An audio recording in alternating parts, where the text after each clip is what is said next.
Nostra Signora di Torcoroma. L'incredibile apparizione su un albero. Nel cuore della Colombia, nel XVIII secolo, un evento straordinario cambiò per sempre la storia della città di Ocaña e la devozione dei suoi abitanti. L'apparizione della Madonna delle Grazie sul Monte Torcoroma. La prima testimonianza sull'apparizione della Madonna di Torcoroma risale al 1739, quando il tenente José Nicolás de la Rosa scrisse un documento conservato nella cattedrale di Floresta, nella provincia di Santa Marta, poi diffuso in Spagna a partire dal 1742. Più tardi, nel 1788, Diego Giacome Morinelli, sacerdote e vicario di Ocaña, approfondì l'evento pubblicando un opuscolo dove raccontava la storia delle apparizioni e dei miracoli avvenuti in quel luogo. Il Monte Torcoroma, all'epoca, era un'area agricola popolata da persone umili che vivevano ai piedi di questa imponente meraviglia naturale. José Nicolás racconta di un meticcio di nome Cristóbal Melo, proprietario di un mulino situato in una piccola fattoria dove lavorava con la sua famiglia, sua moglie Pasquala e i figli Giuseppe e Filippo, noti per la loro devozione e rispettati dalla comunità. La mattina del 15 agosto 1711, Don Cristóbal incaricò i figli di abbattere un albero necessario per intagliare un attrezzo che serviva per la lavorazione dei dolci. I giovani individuano un albero che sembra adatto al loro scopo, sebbene fosse già stato parzialmente intaccato da un'accetta.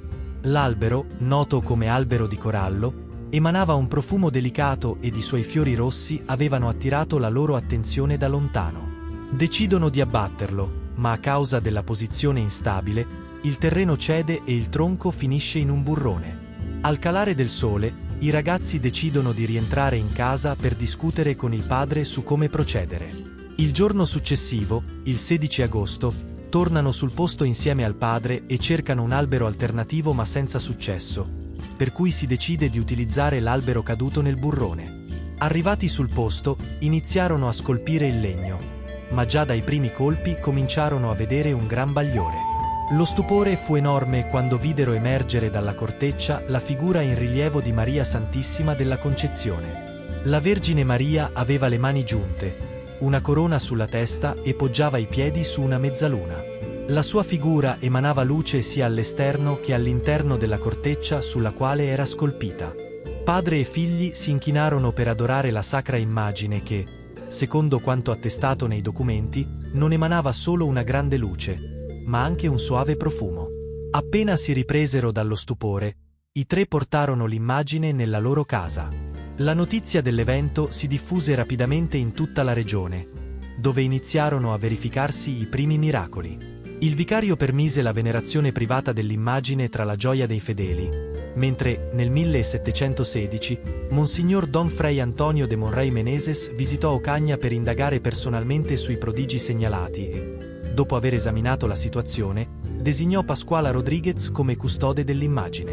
Il vescovo autorizzò la costruzione di una cappella nel luogo dell'apparizione e nel frattempo l'immagine fu collocata nella chiesa principale di Ocaña, oggi cattedrale di Santa Anna.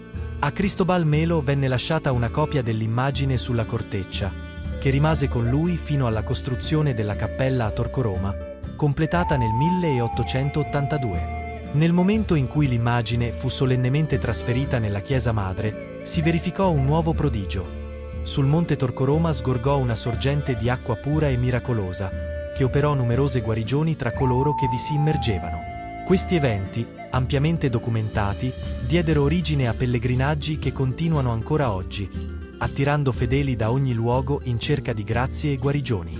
Il titolo originale attribuito alla Vergine era Nuestra Señora de la Concepción, e la festa dell'Immacolata Concezione, celebrata l'8 dicembre, resta una ricorrenza molto importante presso la chiesa dedicata alla Madonna di Torcoroma. Il 27 giugno 1906, Papa San Pio X conferì alla Beata Vergine il titolo di Madonna delle Grazie di Torcoroma. Il 16 agosto 2011, in occasione del tricentenario, si tenne la solenne incoronazione pontificia dell'immagine, accompagnata da una pioggia di petali di fiori. Attualmente, l'immagine è custodita in una cappella nel centro di Ocaña, meta di migliaia di fedeli che vi si recano per chiedere grazie o ringraziare per quelle ricevute. Il governo colombiano ha inoltre dichiarato il santuario della Madonna di Torcoroma monumento nazionale.